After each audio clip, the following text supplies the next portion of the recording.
लाडकी बहीण योजनेनंतर आता लाडका भाऊ योजना।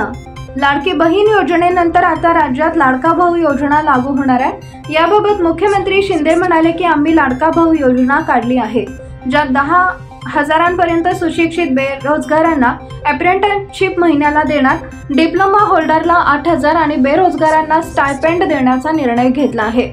दरम्यान राज्यात बेरोजगार तरुणांसाठी सरकारने मुख्यमंत्री युवा कार्य प्रशिक्षण योजना आणली आहे। या माध्यमातून उद्योजक, खासगी क्षेत्रातील आस्थापना, सेवा क्षेत्र, केंद्र व राज्य शासनाच्या शासकीय, निमशासकीय आस्थापनांना मनुष्यबळ मिळणार आहे। प्रशिक्षणार्थींना 12वी पास 6,000, ITI पदविका 8,000 आणि पदवीधर पदव्युत्तर यांना 10,000 प्रतिमाह विद्यावेतन मिळणार आहे। परंतु ही योजना फक्त राज्यातील केवळ तरुणांपुरतीच मर्यादित नसून तरुणीही या योजनेस पात्र आहेत।